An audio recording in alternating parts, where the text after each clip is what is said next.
F1 TV, bienvenue à Monza pour le débriefing du Grand Prix d'Italie. Nous sommes dans un endroit un peu mythique, c'est la Libreria dell'Autodromo, chez notre ami Mario Acquati, qui regorge de merveilles. C'est vraiment un endroit où on retrouve tous les bouquins possibles et imaginables, bon cher Ziv, y compris les plus improbables. Malheureusement, ça ferme, parce que voilà, le papier se vend de moins en moins. Enfin bon, on ne va pas digresser sur le sujet, on va plutôt s'intéresser au Grand Prix. Naturellement, ce Grand Prix d'Italie, qu'on peut considérer comme un peu ennuyeux, parce qu'il n'y a pas eu de course, il n'y a pas eu d'enjeu pour la victoire, Ziv, un week-end parfait pour Sébastien Vettel. Oui, certains pourraient dire c'était une procession, Pierre.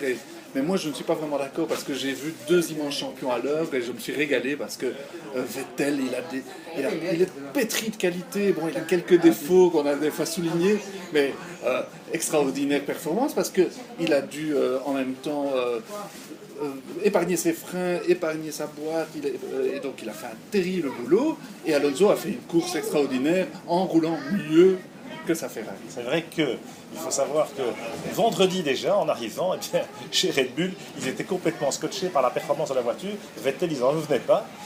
Samedi, ça s'est confirmé. Hein, il était une demi-seconde devant tout le monde à Monza, c'est un boulevard. Hein, franchement, d'habitude, les écarts, c'est en centième entre les voitures. Mark Webber s'est qualifié facilement en première ligne, ce qui confirme que la Red Bull était imbattable.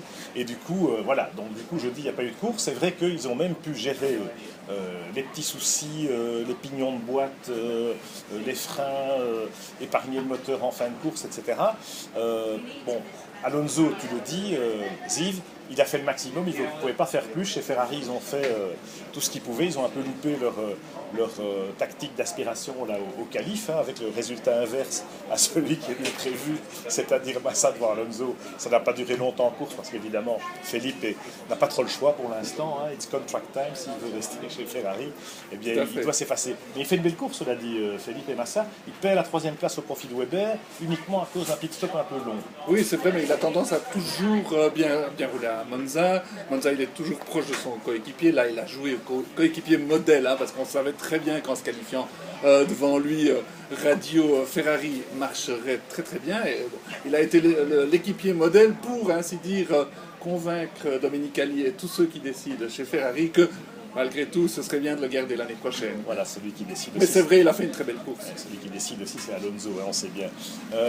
Bon, Alonso, vraiment, c'est vrai qu'ils font une course d'enfer parce qu'ils se sont bien qualifiés, une fois n'est pas coutume, enfin plus haut sur la grille que des courses précédentes. Donc il y a quand même des progrès encore chez Ferrari, il y a du développement en cours et on peut imaginer que dans les derniers Grands Prix, eh bien, peut-être que Ferrari revienne même au niveau de Red Bull, même si pour le championnat, sur le papier, avec 50 points d'écart, il n'y a pas de... Il n'y a pas photo parce qu'on voit mal voilà, la malchance accabler soudainement Vettel. Hein.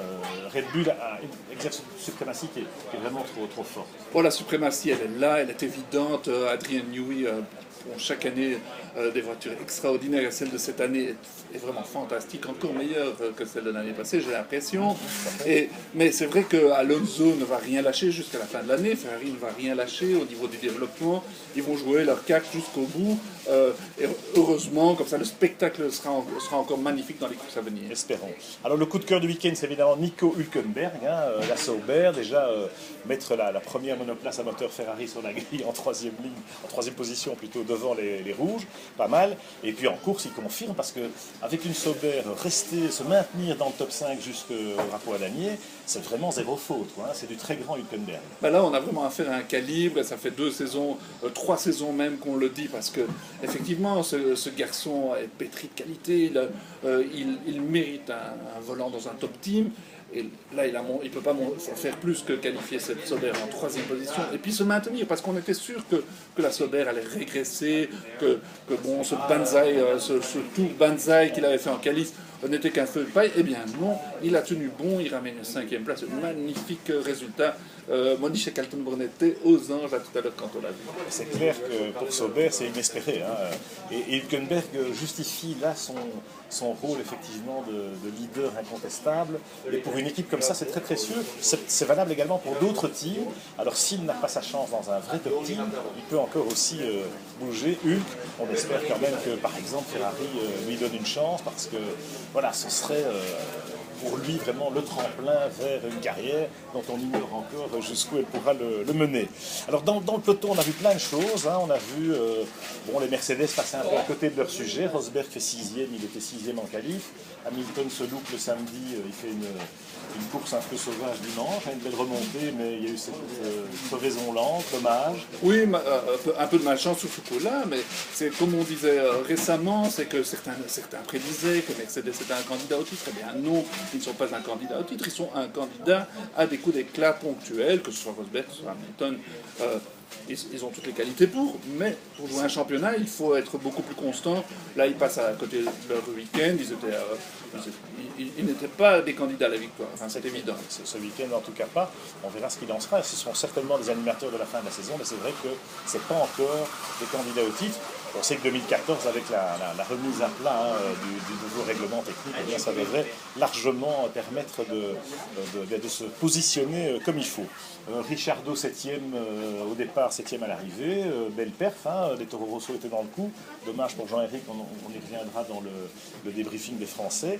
Et puis Lotus avec Romain Grosjean qui fait 8e en étant 13e sur la grille, on en parlera aussi dans la deuxième partie. Et Kimi, curieusement, les Lotus ont régressé entre le vendredi et le samedi. On les attendait dans la chaleur et puis la qualif ne leur a vraiment pas réussi. C'est un circuit qui ne leur a jamais vraiment réussi. Le low drag, les petits ailerons, ils n'aiment pas trop ça chez Lotus. Je me souviens du Grand Prix de l'an dernier, dans des circonstances analogues. Alors Kimi, malheureusement au départ, il y a une petite touchette. Oui, et c'est dommage pour Lotus parce que moi je crois que c'est une occasion manquée de faire un tout gros résultat parce qu'ils avaient mis les petits plats dans les grands en amenant la voiture en patement allongé pour Kimi. Après, qu'ils n'ont pas utilisé, mais enfin c'est la preuve qu'il lâche rien, qu'il continue. Il lâche rien, c'est tout à le voilà. runner, et puis ils se sont rendus compte que dans le fond il n'y avait pas trop de différence de performance entre les deux voitures. Maintenant, quand on regarde les temps autour de Kimi, on peut se dire que sans cet accrochage avec Button au départ, il avait un bon coup à jouer parce qu'apparemment il était aussi rapide, si pas plus rapide qu'Alonso. Donc, il avait une auto pour faire deuxième, enfin en partant au-delà de la 10e place, c'était quand même un peu ambitieux. Et c'est vrai qu'il y avait des gros points à prendre. Malheureusement, ça n'a pas été le cas pour Kimi et Lotus cette fois-ci. Un dernier mot sur les McLaren, Ziv, parce que c'était quand même le 50e anniversaire de l'équipe McLaren qui malheureusement cette année passe à travers. Elles ont animé la course quand même, on les a plus vues à la télé, je crois que Vettel, et pour cause.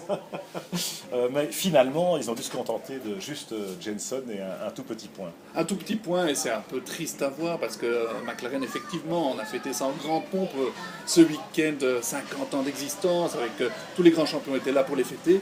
Bon, au final, ils reviennent avec une 10e place. Bon, c'est triste. Ils ont été des animateurs. Et ce qui est sympa à voir, c'est que Perez fait jeu égal avec Button depuis quelques Grands Prix déjà. Le peloton est animé. Apparemment, la voiture n'est pas au niveau. Donc, Button et Perez font ce qu'ils peuvent. Voilà, un Grand Prix finalement assez dense, même si tous derrière et lui devant. C'était Sébastien Vettel, évidemment, qui a pris une option là sur un 4e titre mondial consécutif. On se retrouve demain sur FAI TV pour parler naturellement des Français, mais aussi du contexte un peu du paddock actuellement avec le marché des transferts qui est en ébullition. Avec plaisir.